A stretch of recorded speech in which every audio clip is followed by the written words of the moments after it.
What's up, people of the world? It's me again, Alex Swimmer, aka AP3Jumped, and welcome to a new vlog. Today's none other than, hold on, Star Wars Day. And, I've done videos about Star Wars Day multiple times at this point, and I don't know how many times I've done. I don't know how many times I've done made a Star Wars Day vlogs before. I've done this like 5 or 10 times already, but yeah. Uh, what's there to say about Star Wars? And that hasn't been said, and that and that I haven't that's said already because I feel like I repeat myself every year. Every time I make a video about this, but for any of y'all who might have missed any of those old Star Wars Day vlogs that I did, guess I'll give y'all a quick recap. Excuse me, my Patrick Swayze hairdo. It's a little bit lopsided, but oh freaking well, it's yeah. I'm too lazy to put gel in it. Yeah, I don't feel a reason to put gel in my hair anymore. Anyway, so as all of you may know, why am I so out of breath? I don't know why I don't know why I'm so winded for no good reason. I don't know. Deep breathing should help. So Star Wars is one of my most favorite franchises of all time, and started as a movie franchise, and then the rest was history. I've loved Star Wars ever since I was a kid, and I love the games. I love the TV shows. I've played a lot. I played a lot of Star Wars games, including the Lego Star Wars games, Star Wars: The Force Unleashed, the Jedi Fallen Order. Yeah, just to name a few. And there's also I've seen all the movies. And seen all 9 in the main saga, plus all the side movies, and like Clone Wars, Rogue One, and Solo, a Star Wars story. Um, I'm pretty sure Clone Wars was the first. I'm. This might be a random fun fact because I'm pretty certain on this. I'm pretty sure the Clone Wars was the first Star Wars movie to be released in theaters that was not a part of the main saga, and was not in. Yeah, you know what I mean. It's set in the prequel universe, which I've always loved the Clone Wars. The Clone Wars was the first Star Wars TV show I ever watched. Because it was. I don't think it was the first, but it was the first one I've watched, and I love the Clone Wars. Never finished it though. I just fell out of it for some reason after like 3 or 4 seasons, and I don't know what happened. I just didn't keep up with it for whatever reason. Either I forgot or I don't know. I just moved on to other things. I probably just forgot, to be honest with you.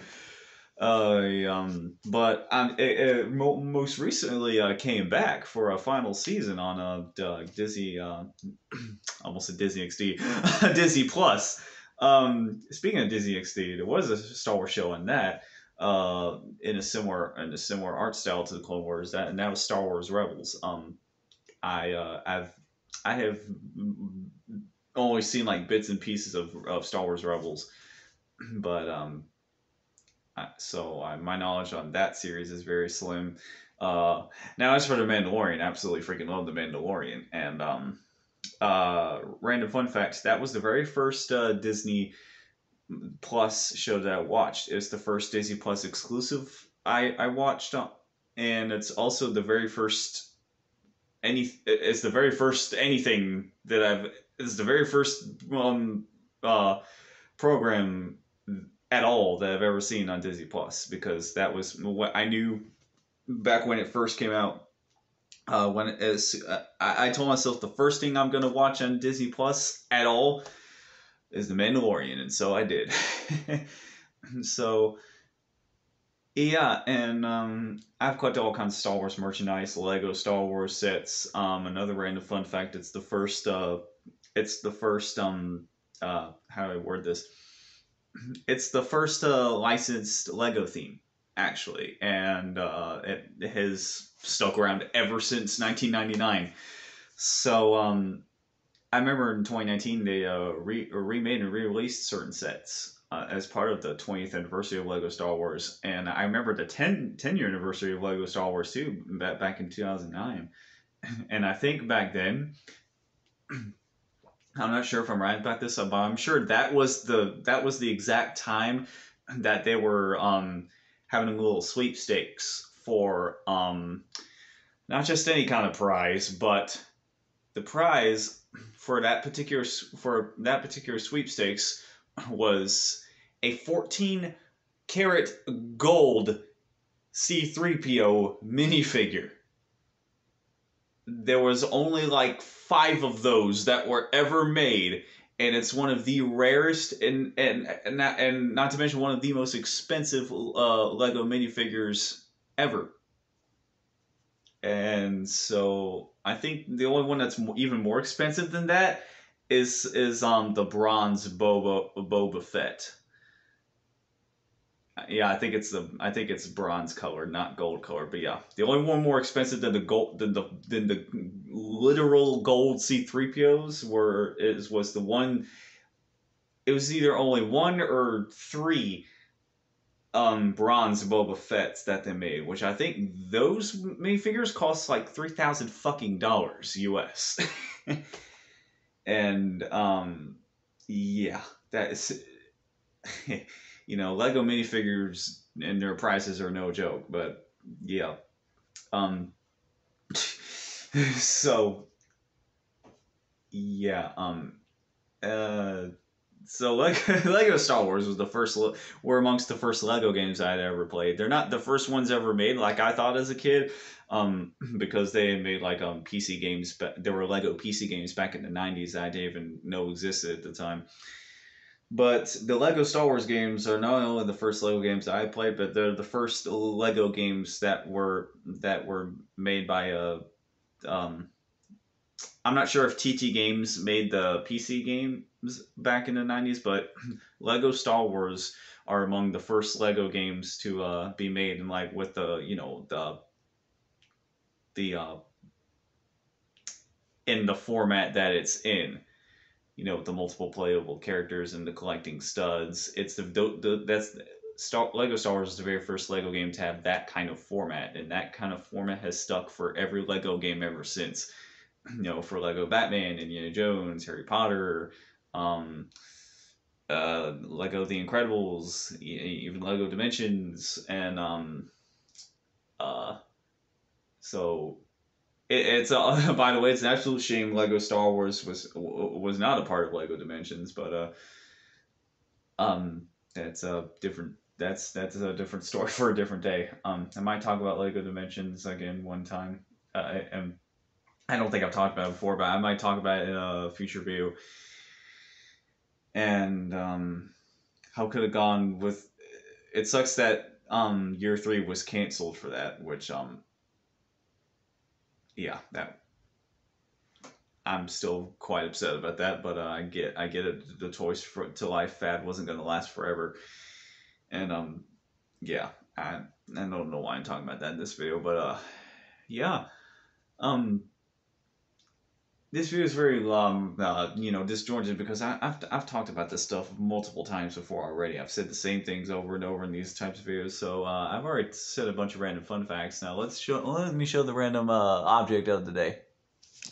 It's another calendar. It's a Lego. It's a Star Wars calendar that was made in honor of the 40th anniversary of The Empire Strikes Back. And this particular artwork is my favorite artwork so far for any month in this calendar. It's just that damn good. Excuse me. All the artwork so far has been great in this calendar, and this is far from the first Star Wars calendar I've had. I've had like 5 or 6 Star Wars calendars throughout my lifetime. And so, yeah, I don't know what to say. Yeah, this is a really cool calendar. And another fun fact: this is I never I never wind up getting calendars before the year ends. I usually have to wait a month or two after the year started to get a new calendar because that's usually what always happens. However, this was the very first calendar that I was actually able to buy before the year ended. Before 2020, I was actually able to buy a new damn calendar for the upcoming year, which has never happened before. But yeah, like I said, long story short, I absolutely love Star Wars. It's still one of my favorite franchises of all time. My favorite Star Wars characters are Yoda, General Grievous, Darth Vader, um, uh, and that's only to name a few. But those are among my top favorite Star Wars characters. As well as R2D2 and C3PO. I mean, because hello, it's obvious. Anyway, I think I should end the video before it gets too long and doesn't get uploaded on the actual day again. So if you like this video, don't forget to subscribe. Like the video if you liked it. Ring the bell to be notified of future videos I make. That way you never miss a single upload that I make. So, anyways, once again, I'm Alex Swimmer, aka AP3Jump. Thank you so much for watching until the end. That is it for me, and I will see you soon. Goodbye, and may the fourth be with you.